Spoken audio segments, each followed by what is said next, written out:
बाबा जी और हुजूर जी की प्यारी साध संगत जी, राधा स्वामी जी, संगत जी, हमारे आप सबसे एक विनती है कि कमेंट में राधा स्वामी जी और साथ साथ अपने शहर का नाम भी जरूर लिखे, जिससे हम जान सके कि बाबा जी का सत्संग और साखी कहाँ से सुनी जा रही है। इस वीडियो में एक सच्ची घटना का जिक्र है। आइए अब हम उस सच्ची घटना को भी सुनते हैं। एक गांव में वृंदर नाम का व्यक्ति रहता था। वृंदर का जन्म एक गरीब परिवार में हुआ था। वृंदर के परिवार में केवल 2 सदस्य थे, पति और उसकी पत्नी। वे एक कच्चे घर में रह रहे थे। वह गरीब आदमी दिन भर मजदूरी करके अपना और अपनी पत्नी का पेट पालता था। इस तरह दोनों का जीवन चल रहा था। समय के साथ उसकी पत्नी गर्भवती हो गई। यह सुनकर वृंदर बहुत खुश होता है। वह सोचने लगता है, हमारे घर भी एक नन्हा बेटा खेलने लगेगा, हम उसे गोद में खिलाएंगे। लेकिन जो उसके और उसके परिवार के साथ होने वाला था, उससे वह परिचित नहीं था। समय गुजरता गया और अब उस गरीब के घर में वह दिन भी आ गया जब उसकी पत्नी एक बच्चे को जन्म देने वाली थी। उसके पति ने उसे एक अस्पताल में भर्ती कराया। जब प्रसव का समय नजदीक आया तो वह गरीब आदमी कुछ पैसों का इंतजाम करने के लिए बाहर चला गया। फिर लौटते समय उसे अपने बच्चे के सपने आने लगे। तब तक उसे यमराज का बुलावा आ गया। एक दुर्घटना में उसकी मृत्यु हो गई। घर के कुछ लोग उस आदमी का अंतिम संस्कार करते हैं। दूसरी तरफ उसकी पत्नी अस्पताल में अपने बच्चे को जन्म दे रही होती है। जब उस गरीब महिला को यह खबर मिलती है कि उसके पति की मृत्यु हो गई है, तो उसका दिल टूट जाता है। उस गरीब महिला के पास दुनिया में सिर्फ उसका पति ही था। अब वह भी उसे छोड़कर चला गया था। अब वह फूट फूट कर रोने लगी कि हे भगवान, तूने मेरे ऊपर यह कैसा दुखों का पहाड़ ला दिया। मेरा एकमात्र सहारा तूने मुझसे छीन लिया। कम से कम इस बच्चे के बारे में तो सोचना चाहिए था, जो अभी पैदा भी नहीं हुआ। तूने इसके जन्म से पहले ही इसके सिर से इसके पिता का साया छीन लिया। अब इसका पालन पोषण कौन करेगा? वह समझ नहीं पा रही थी कि बच्चे के आने का जश्न मनाए या पति के जाने का मातम मनाए। शहर के कुछ लोगों ने उसे समझाया कि देखो बहन, जन्म मृत्यु सब भगवान के हाथ में है, इस पर मनुष्य का कोई नियंत्रण नहीं है। ऐसा कहा जाता है कि भगवान जो भी करता है सही करता है, इसलिए जो बीत गया उसका गम छोड़ो और जो आया है उसके बारे में सोचे। यहाँ लोग उस बेचारी को तरह तरह से समझाने की कोशिश करते हैं। कुछ ही समय में उसने एक सुंदर बेटे को जन्म दिया। बेटे को देखकर उसका दुख थोड़ा कम हुआ। वह सोचती है कि वह अपने बेटे का पालन पोषण करेगी, वह उसका सहारा बनेगा। अब वह अपने बच्चे को लेकर अपने घर आ जाती है। कस्बे के कुछ लोगों ने कुछ दिनों तक उस महिला की मदद की, लेकिन हमेशा कौन मदद करता है? जब कुछ दिन बीत गए तो मदद करने वाले पीछे हट गए। अब वह अपने बच्चे के साथ बिल्कुल अकेली रह गई थी। उसे समझ में आ गया कि दूसरों की मदद से कोई कब तक जिंदा रह सकता है। अगर हमें जीना है और इस बच्चे को पालना है तो हमें खुद ही जिम्मेदारी लेनी होगी। हमें खुद ही कुछ काम करने होंगे। इस तरह वह महिला दूसरों के घरों में अपने लिए साफ सफाई का काम ढूंढ लेती है। ऐसा करके जो पैसे मिलते हैं उससे वह अपना और अपने बच्चे का पेट पालने लगती है। समय के साथ उसका बेटा धीरे धीरे बड़ा होने लगता है। जब बच्चा 4 साल का हो जाता है तो उसकी माँ उसे पढ़ाने के लिए शहर के सरकारी स्कूल में दाखिला दिला देती है। उसने सोचा कि मैं अपने बच्चे को पढ़ा लिखाकर इतना काबिल बनाऊंगी कि उसे कभी किसी के सामने भीख नहीं मांगनी पड़ेगी। अब इस तरह वह महिला मेहनत मजदूरी कर कर अपने बच्चे को पढ़ाने लगती है। बच्चे को भी अच्छी तरह समझ आ गया था कि उसके घर में माँ ही है। उसके पिता जो खर्च उठाते थे उसके जन्म के बाद से ही चले गए थे, इसलिए वह खूब मन लगाकर पढ़ाई करता था। धीरे धीरे बच्चा 12 साल का हो जाता है। एक दिन की बात है, वह महिला बहुत बीमार पड़ जाती है। उसे लगता था कि कोई छोटी मोटी बीमारी होगी, इसलिए उसने कभी इस पर ध्यान नहीं दिया। लेकिन उसकी हालत दिन ब दिन खराब होती चली गई। बीमारी की वजह से वह काम पर नहीं जा पा रही है। घर में इतने पैसे नहीं थे कि वह अपना इलाज ठीक से करवा सके। माँ को बहुत बीमार देखकर बेटा बहुत चिंतित हो जाता है। बच्चा कहता है, माँ आप चिंता ना करें, मैं अभी आपके लिए डॉक्टर से दवा लेकर आता हूँ, आप उसे खा लेना। जिससे आप जल्दी ही ठीक हो जाओगी। बेटे की बातें सुनकर माँ की आंखों में आंसू आ जाते हैं। वह कहती है, बेटा, अब आपको कहीं जाने की जरूरत नहीं है। अब मेरा भी समय आ गया है। मैं तुम्हारे पापा के पास जाना चाहती हूँ। लेकिन जाने से पहले तुम मेरी एक बात हमेशा याद रखना। जब तुम पैदा नहीं हुए थे, तब तुम्हारे पापा और मेरा एक सपना था कि हम अपने बच्चे को पढ़ा लिखाकर इतना काबिल बनाएंगे कि उसे हमारी तरह गरीबी की जिंदगी ना जीनी पड़े। लेकिन बेटा, मैं वह सपना पूरा नहीं कर सकी बेटा। अगर मैं इस दुनिया से चली भी जाऊं तो तुम अपने पापा का सपना जरूर पूरा करना। तुम कभी भी ऐसा काम मत करना जिससे तुम्हारे पिता का नाम खराब हो। तुम्हें अपना जीवन इस तरह जीना कि लोग तुम्हारा नाम दूर दूर तक जाने बेटा। कभी भी पैसों के पीछे मत भागना। लोग पैसों के लिए इतना नीचे गिर जाते हैं कि उन्हें अपने माता पिता की इज्जत की भी परवाह नहीं होती। तुम हमेशा अपना नाम कमाना बेटा। हमेशा स्वाभिमान से जीना। कभी किसी के सामने हाथ नहीं फैलाना। कभी किसी से भीख नहीं मांगनी। यही महानता का मूल है। मनुष्य को हमेशा ज्ञान, धन, शक्ति, यश और पुण्य अर्जित करना चाहिए। लड़के ने कहा, माँ, आप चिंता न करें, मैं अभी आपके लिए दवा लाता हूं। और यह कहकर लड़का अपनी माँ से पैसे लेता है और दवा लेने चला जाता है। बेटे के जाते ही वह बेचारी महिला मर जाती है। जब परिवार वालों को पता चलता है तो सभी इकट्ठा होते हैं। तब उस महिला का अंतिम संस्कार उसके बेटे के हाथों करते हैं। अब वह लड़का बिल्कुल अकेला था। किस्मत कैसा खेल खेलती है। अपनों की जरूरत पड़ने पर अकेलेपन की रात में जगाती है। माता पिता के बिना बेटे की उम्र इतनी नहीं थी। आखिर वह कहाँ जाए और करें भी तो क्या करे। दूर के रिश्तेदारों ने भी उस बच्चे पर ध्यान नहीं दिया। आखिर वह गरीब जो था, लेकिन वह बच्चा अपनी जिंदगी की राह पर अकेला ही चल पड़ा। उसने कभी हार नहीं मानी। जो पैसे माँ बाप छोड़कर गए थे, उसी पैसे से उसने कुछ दिन गुजारा किया। कुछ दिनों बाद वह पैसे खत्म हो गए। घर में भी कुछ नहीं था। अब एक ही विकल्प था कि कुछ काम किया जाए, तभी खाने का इंतजाम होगा, तभी स्कूल की फीस भर पाएगी। लड़के को अपनी माँ की कही बातें अच्छी तरह याद थी। उसकी माँ ने कहा था कि बेटा, चाहे कितना भी बुरा वक्त आ जाए, किसी के सामने भीख मत मांगना, मेहनत करके अपना गुजारा करना। लड़के को अपनी माँ की कही बातें अच्छी तरह याद थीं, इसीलिए उसने कभी किसी के आगे भीख नहीं मांगी। स्कूल से आने के बाद वह किसी के खेतों में काम करने चला जाता था। कभी किसी की चाय की दुकान पर काम करता था और वहां से कुछ पैसे मिल जाते तो अपनी स्कूल की फीस भरता और अपने लिए खाने का सामान खरीदता था। इस प्रकार छोटी सी उम्र में वह बच्चा पढ़ाई के साथ साथ मजदूरी भी करता था। धीरे धीरे ऐसे ही कुछ साल बीत गए। बच्चा अब अपना शहर छोड़कर कस्बे में जाकर पढ़ाई करने लगा। फिर उसकी कॉपी किताबों और स्कूल की फीस का खर्चा बढ़ गया। लेकिन उस बच्चे ने हिम्मत नहीं हारी और रोज स्कूल जाता था। वह जो भी काम करता था, उसकी सारी कमाई पढ़ाई में खर्च हो जाती थी और जो थोड़ा बहुत बचता था उससे वह अपना पेट भरता था। अगर वह कोई स्थायी नौकरी करता तो उसकी पढ़ाई छूट जाती, और अगर सिर्फ पढ़ाई करता तो पेट भरने के लिए कुछ नहीं था। इसलिए मजबूरन वह दोनों काम एक साथ करता था। स्कूल से आने के बाद वह यही काम करने चला जाता था। एक दिन की बात है, वह बच्चा स्कूल से पढ़कर घर लौटा। फिर वह काम की तलाश में निकला, लेकिन उसे कोई काम नहीं मिला। पूरा दिन बीत गया। वह थका हारा शाम को घर आकर सो गया। आज उसे कोई काम नहीं मिला तो वह कैसे खाए। उसके पास जो पैसे थे उनसे उसने स्कूल की फीस पहले ही भर दी थी। उसकी स्थिति ऐसी थी कि वह रोज कमाता था और रोज खाता था। जब उसे उस दिन कोई काम नहीं मिला तो बेचारे को भूखा ही रहना पड़ा। उसने सिर्फ पानी पिया और सो गया। अब वह सुबह भूखा ही स्कूल चल दिया और छुट्टी होने पर स्कूल से घर लौटा तो फिर से किसी काम की तलाश पर निकल पड़ता। वह सोचता, कल तो मुझे कोई काम नहीं मिला, लेकिन आज मुझे कोई काम जरूर मिल जाएगा।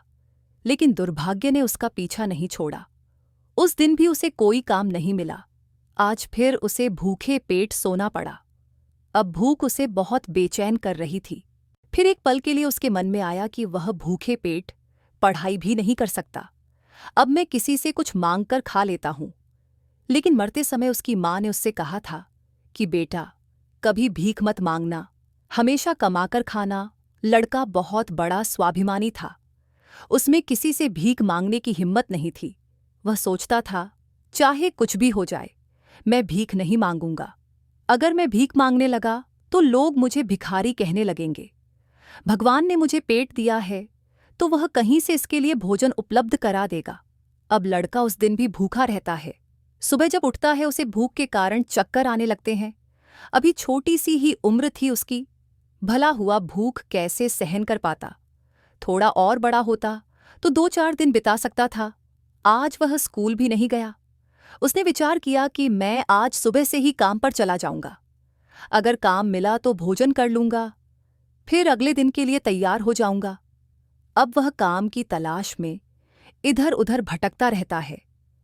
उसकी आंखों के सामने अंधेरा छा रहा था। अब वह चल भी नहीं पा रहा था। फिर वह एक पेड़ के नीचे बैठ गया और सोचने लगा कि अगर मुझे इस समय खाना नहीं मिला तो मैं मर जाऊंगा। मुझे कुछ तो करना ही पड़ेगा। अब एक बार फिर से भीख मांगने का विचार उसके मन में आया, लेकिन उसकी अंतरात्मा ने फिर से मना करते हुए कहा कि तुम गरीब हो, तुम भिखारी नहीं हो। अगर तुम भीख मांगोगे तो तुम्हें भीख मांगने की आदत लग जाएगी और तुम भिखारी बन जाओगे। काफी देर तक लड़का इन्हीं सवालों में उलझा रहता है। फिर उसके दिमाग में आया कि भीख मांगना अलग बात है और मदद मांगना अलग बात है। मैं किसी से भीख नहीं मांगूंगा, लेकिन मैं मदद तो मांग सकता हूं। भीख ऐसी चीज है जो मांगने के बाद वापस नहीं लौटाई जाती, लेकिन मदद मांगना ऐसी चीज है जिसे आप कभी भी लौटा सकते हैं। लड़के ने सोचा कि आज मैं किसी से मदद मांग लूंगा, जब काम मिल जाएगा तो उसे लौटा दूंगा। अब लड़का वहां से निकल जाता है और उसे शहर के बाहर एक बड़ा सा घर दिखता है। लड़का उस दरवाजे पर जाता है और खटखटाता है। तभी घर के अंदर से एक महिला बाहर निकलती है। महिला देखती है कि दरवाजे पर एक बहुत ही दुखी और मासूम एक 12 साल का लड़का खड़ा है। वह महिला लड़के से पूछती है कि बेटा, तुमने दरवाजा क्यों बजाए? कोई काम है क्या? लड़का हाथ जोड़कर कहता है, माताजी, मैंने आपको दोपहर में परेशान किया, इसके लिए मुझे खेद है। तब महिला पूछती है, बेटा, क्या तुम्हें कुछ चाहिए? मैं तुम्हारी क्या मदद कर सकती हूँ? वह महिला एक बच्चे की माँ थी, इसलिए उसकी बातों में वात्सल्य का भाव था। जब उस महिला ने पूछा तो एक बार लड़के के मन में आया कि चलो इस माँ से कह दूं कि मैं 2-3 दिन से भूखा हूं और खाना नहीं मिलने से परेशान हूं। लेकिन उसके स्वाभिमान ने उसे रोक लिया और वह भोजन की जगह पानी मांग बैठा। उसने कहा कि माँ, मुझे बहुत जोरों की प्यास लग रही है, क्या मुझे एक गिलास पानी मिल सकता है? लेकिन वह महिला बहुत होशियार थी। जब उसने लड़के को देखा तो वह समझ गई कि लड़के को बहुत भूख लगी है, इसलिए उसने कहा, बेटा, तुम थोड़ी देर रुको, मैं तुम्हारे लिए पानी लेकर आती हूँ। वह महिला घर के अंदर जाती है और अपनी किचन से एक गिलास दूध और कुछ लड्डू लेकर दरवाजे पर आती है और लड़के को दूध से भरा गिलास देती है। जब लड़के ने गिलास पकड़ा तो उसमें दूध था। दूध देखकर लड़का खुश हो गया। लड़का मन ही मन उस माँ से प्रार्थना करने लगा। महिला ने सबसे पहले उसे खाने के लिए लड्डू दिए और कहा, बेटा, दूध गर्म है, तुम पहले लड्डू खा लो, जब दूध ठंडा हो तो पी लेना। जब वह लड़का उस महिला को देखता है तो उसको लगता है जैसे उसे अपनी ही माँ दूध पिला रही है। वह मन ही मन सोचता है कि कितनी अच्छी माँ है। मैंने एक गिलास पानी मांगा और वह दूध लेकर आई। वह समझ गई कि मुझे भूख लगी है। लड़का आराम से बैठकर लड्डू खाता है और दूध पीता है। फिर वह महिला कहती है, बेटा, तुम्हें और कुछ चाहिए क्या? लड़का सोचने लगता है कि मैं इस दूध के बदले में अपनी माँ को क्या दे सकता हूँ। मेरे पास तो कुछ भी नहीं है। दूध पीने के बाद लड़का कहता है, माँ, मैंने आपसे पानी मांगा था और आपने मुझे दूध पिलाया, मैं आपको बदले में क्या दे सकता हूँ? महिला ने कहा, बेटा, मैंने तुम्हें दूध इसलिए नहीं पिलाया कि मैं तुमसे बदले में कुछ ले सकूं। महिला कहने लगी, बेटा, तुम्हारे चेहरे को देखकर लग रहा था कि तुम बहुत भूखे हो, इसलिए मैंने सोचा कि मैं तुम्हें पानी की जगह दूध ही पिला देती हूँ, इसलिए मैं तुम्हारे लिए दूध ले आई। लड़का फिर बोला, नहीं माँ जी, आपको मुझसे बदले में कुछ तो मांगना ही होगा। मैं अपनी श्रद्धानुसार आपको कुछ जरूर दूंगा। लड़के की बातें सुनकर महिला सोच में पड़ जाती है। ये लड़का बहुत स्वाभिमानी है। लड़का बार बार उससे कुछ मांगने की बात करता है। इसलिए उससे खुश रखने के लिए महिला कहती है कि बेटा, मैंने तुम्हें यह दूध पिलाकर कोई उपकार नहीं किया। फिर भी अगर तुम मुझे कुछ देना चाहते हो, तुम मुझे एक वचन दो कि जैसे मैंने आज तुम्हारी मदद की है, उसी तरह तुम जब भी मदद करने के लायक बनो, तुम भी किसी जरूरतमंद की मदद करना। जिस दिन तुम किसी की मदद करोगे, उस दिन तुम मेरे इस उपकार से मुक्त हो जाओगे। महिला ने ऐसा इसलिए कहा ताकि लड़का खुद को असहाय ना समझे और खुशी खुशी अपने घर जा सके। लड़का यह बात अपने मन में रख लेता है। वह महिला के पैर छूता है और काम की तलाश में आगे बढ़ जाता है।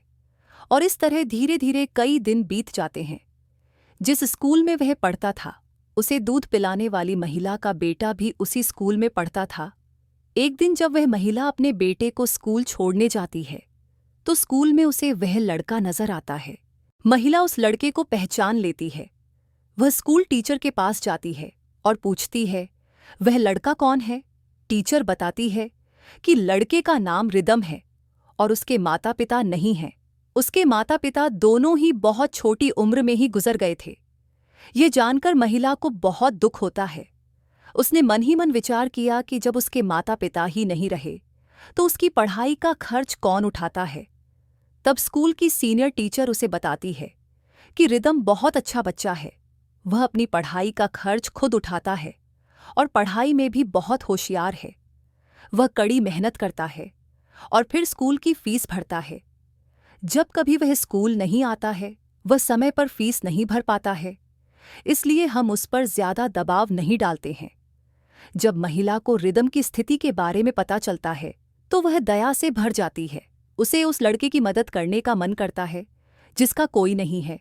ऐसे लोगों की मदद करनी चाहिए, तभी भगवान प्रसन्न होते हैं जिनका कोई नहीं होता। वह भगवान का होता है और जरूरतमंदों की मदद करने का मतलब है कि आपने भगवान को प्रसन्न कर लिया। उस महिला ने सोचा कि यह लड़का मुझे पैसे तो लेगा नहीं, क्योंकि यह बहुत ही स्वाभिमानी लड़का है। तब उस महिला ने वरिष्ठ अध्यापक से कहा, सर, अगर मैं इस बच्चे की फीस भर दूं, तो क्या आपको कोई आपत्ति है? मास्टर ने कहा, बहन, आपकी सोच अच्छी है। अगर आप इसकी फीस भर देंगी तो मुझे कोई आपत्ति नहीं होगी। लेकिन रिदम इस बात पर राजी नहीं होगा।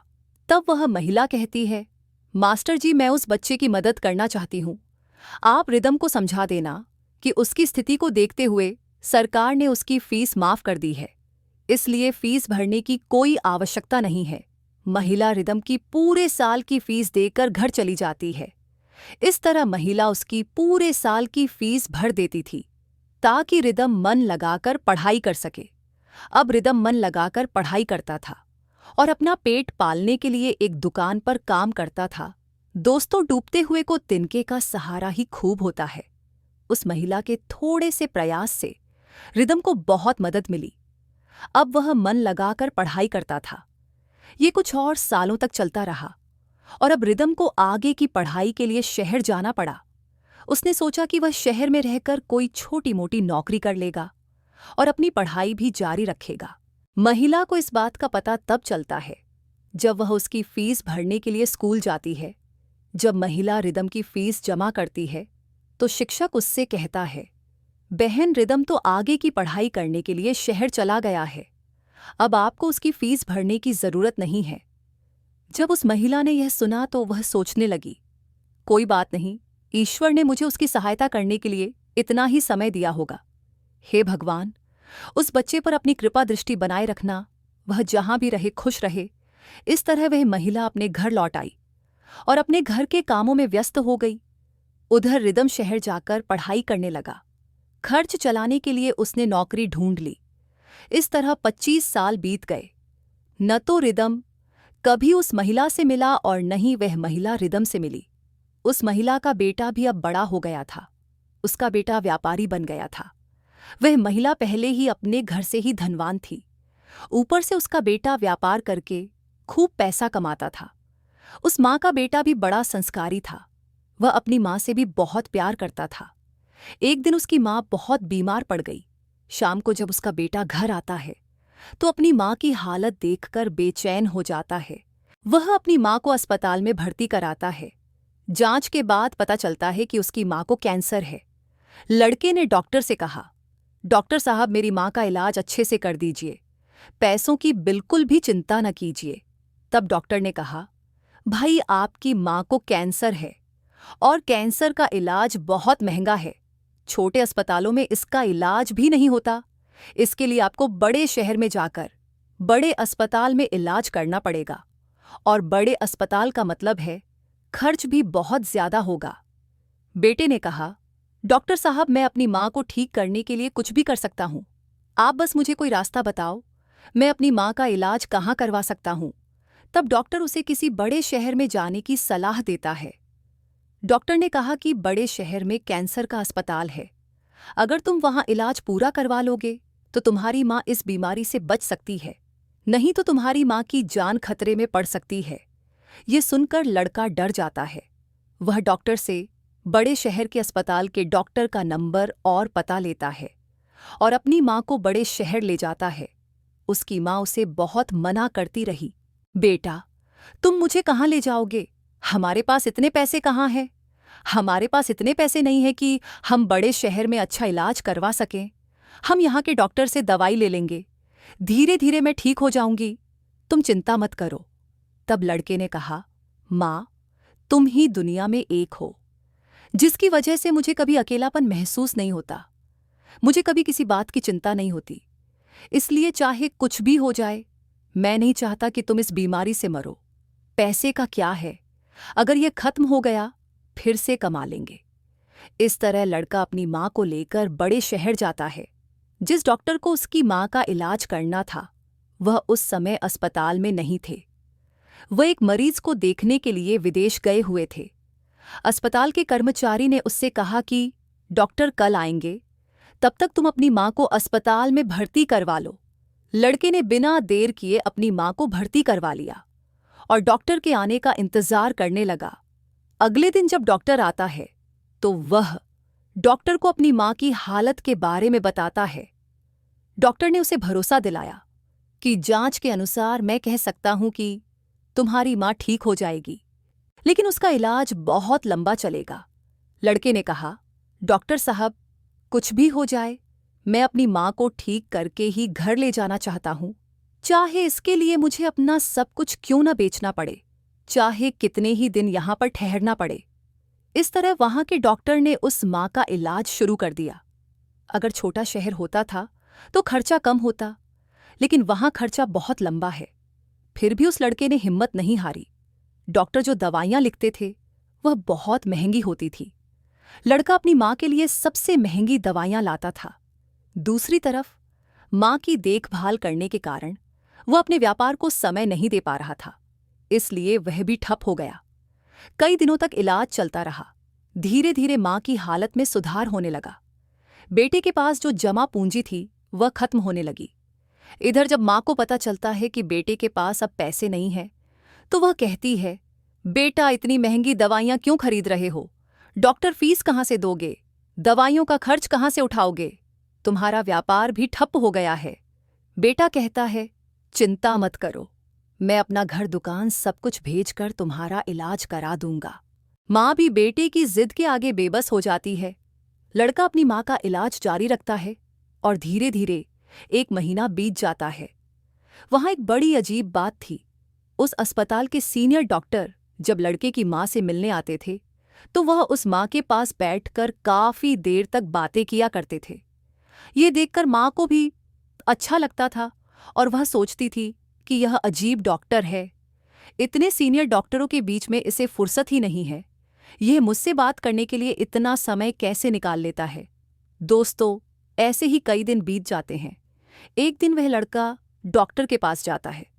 वह डॉक्टर साहब से पूछता है कि डॉक्टर साहब मेरी माँ का इलाज और कितने दिन चलेगा।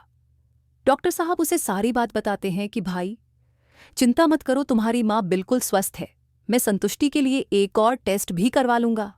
उस टेस्ट की रिपोर्ट आने दो, फिर तुम अपनी माँ को घर ले जा सकते हो। अब उस माँ का बेटा रिपोर्ट का इंतजार करने लगता है। 2 दिन बाद रिपोर्ट आ जाती है। तो जब रिपोर्ट आ जाती है तो लड़का फिर से डॉक्टर से मिलने जाता है और पूछता है, डॉक्टर साहब क्या मेरी माँ ठीक है, क्या कोई खतरा है?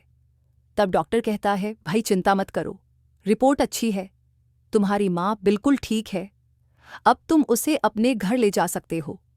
डॉक्टर की बातें सुनकर बेटा खुश हो जाता है और डॉक्टर को बहुत बहुत धन्यवाद देता है। लड़का अपनी माँ के पास जाता है और सोचता है, भगवान का लाख लाख शुक्र है कि मेरी माँ बच गई, मेरी मेहनत सफल हो गई। वह यही बात अपनी माँ को बताने जाता है और उससे कहता है कि माँ अब तुम बिल्कुल ठीक हो, अब हम जल्दी ही अपने घर जाएंगे। यह सुनकर माँ बहुत खुश हो जाती है, लेकिन अगले ही पल यह सोचकर दुखी हो जाती है कि मैं तो ठीक हो गई हूं, लेकिन इस अस्पताल के बिल का खर्चा लाखों में होगा, मेरा बेटा इसे कैसे चुका पाएगा? इतनी बड़ी रकम का इंतजाम वह कहाँ से करेगा? उसके पास जो भी जमा पूंजी थी वह सब उसके इलाज में खर्च हो गई। माँ को दुखी देखकर बेटा उसे सांत्वना देता है, माँ तुम उदास क्यों हो, मैं अपना सब कुछ बेच दूंगा और तुम्हारे इलाज का खर्चा उठाऊंगा। घर तो बाद में भी बनवाया जा सकता है, इसलिए आपको इन बातों की चिंता करने की जरूरत नहीं है।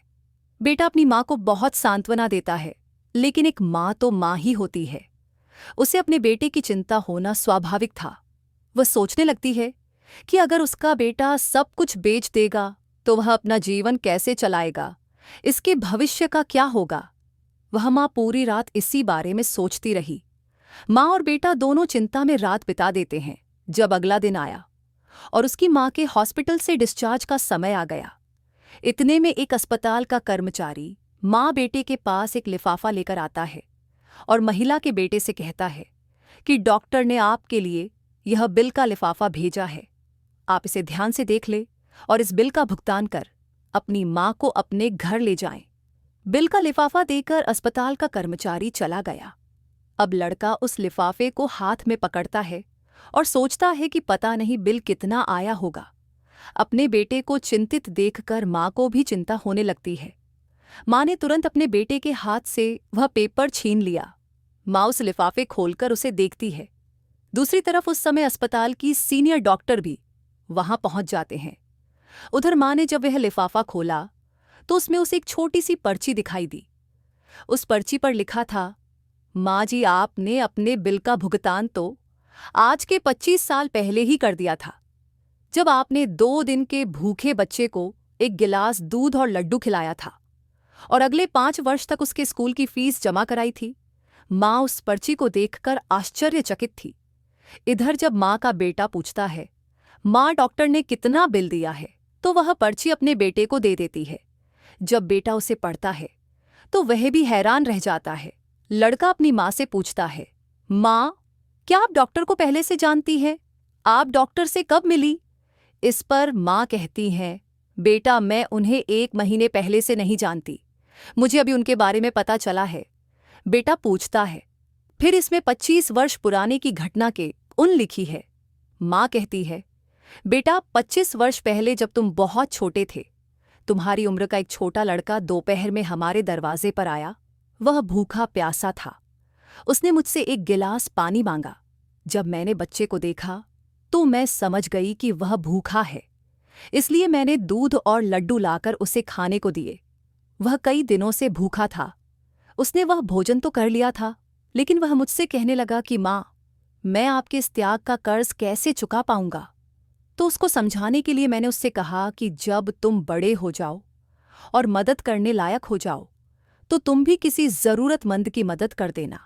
मुझे क्या पता था कि जिस लड़के को मैंने 1 गिलास दूध पिलाया था वही लड़का 25 वर्ष बाद इतना बड़ा डॉक्टर बनकर मेरी ही मदद करेगा। लोग आज कल या कल ही भूल जाते हैं, लेकिन उस बच्चे ने मेरे वचनों को आज तक याद रखा है। मुझे तो यह सोचकर बहुत आश्चर्य हो रहा है कि डॉक्टर साहब ही वह बच्चा है। इधर माँ और बेटा आपस में बातें कर रहे थे, उधर भाई डॉक्टर साहब उनके पीछे खड़े होकर उनकी बातें सुन रहे थे। उनकी आंखों में आंसू थे और उन्हें बचपन का वह समय याद आ गया जब वे भूखे प्यासे उस माँ के दरवाजे पहुंचे थे। डॉक्टर साहब आगे बढ़े और उस माँ को नमस्कार किया और उसके पास बैठ गए और बोले कि माँ, आपके शब्द आज भी मेरे कानों में गूंजते हैं। मैंने उन शब्दों को अपना संस्कार बना लिया। मैंने अपने जीवन में बहुत दुख देखे हैं, लेकिन मैंने कभी हिम्मत नहीं हारी।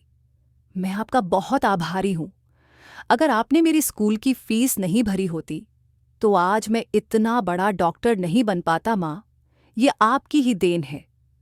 मैंने आपको उस दिन अपनी माँ के रूप में स्वीकार किया था, जिस दिन आपने मुझे प्यार की छाया में बैठाया और किसी भूखे को दूध पिलाया, यह कहकर डॉक्टर साहब माँ की दवा पर खर्च हुए सारे पैसे लौटा देते हैं और बूढ़ी माँ के चरणों में अपना सर रख देते हैं। वह माँ डॉक्टर साहब को उठाकर अपने सीने से लगा लेती है। डॉक्टर साहब और बूढ़ी माँ की आंखें आंसुओं से भर आई। जब अस्पताल में सभी लोग यह दृश्य देखते हैं तो सभी देखकर हैरान रह जाते हैं। सभी की आंखें नम हो जाती हैं। दोस्तों, जो भी व्यक्ति इन 4 बातों को समझ लेगा वह कभी गरीब नहीं होगा।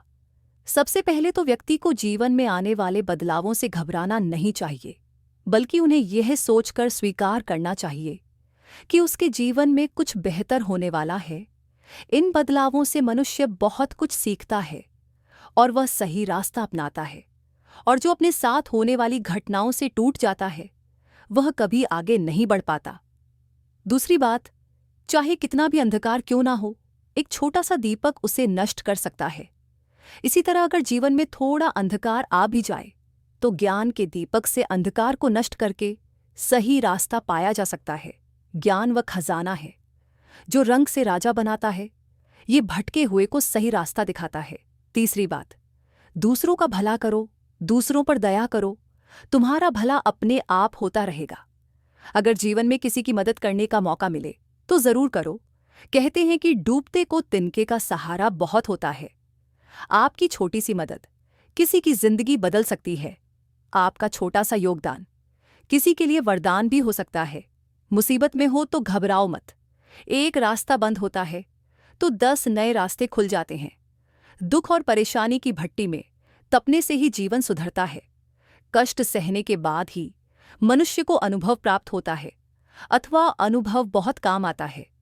चौथी बात, व्यक्ति का दिन कैसा भी हो, उसके जीवन में कितनी भी कठिनाइयां क्यों ना आए, लेकिन उसे कभी भोजन की भीख नहीं मांगनी चाहिए। जो व्यक्ति भोजन की भीख मांगता है वह अपनी नजरों में गिर जाता है, और जब वह भोजन की भीख मांगता है तो उसे बिना मेहनत किए खाने की आदत हो जाती है। इसलिए व्यक्ति को हमेशा भोजन के लिए मेहनत करनी चाहिए, तभी व्यक्ति सफल और आत्मनिर्भर बन सकता है। अगर उसे मदद की जरूरत है तो आपको पहले उसकी मदद करनी चाहिए, लेकिन अगर आपको मदद की जरूरत है तो आपको किसी से मदद मांगने की जरूरत नहीं होनी चाहिए। आपको खुद की मदद करने में सक्षम होना चाहिए। आत्मसम्मान आपकी आवाज है, इसे ऊंचा रखें। यह दूसरों पर ध्यान केंद्रित करने से बेहतर है। स्वयं बने, खुद को समझे और आगे बढ़े। आत्मसम्मान एक ढाल है जिसे कोई आपसे नहीं छीन सकता। जो खुद से प्यार नहीं कर सकता वह किसी और के प्यार के लायक नहीं है। जो आपका सम्मान नहीं करता उसका कभी सम्मान ना करे। इसे अहंकार ना समझे, इसे आत्मसम्मान करते हैं। अगर आप चाहते हैं कि दुनिया आपका सम्मान करे तो सबसे पहले आपको खुद का सम्मान करना होगा। अगर कोई आपका अपमान करता है तो उसका भी शुक्रिया अदा करें, क्योंकि वह व्यक्ति आपको आपके जीवन की सच्चाई बता रहा है।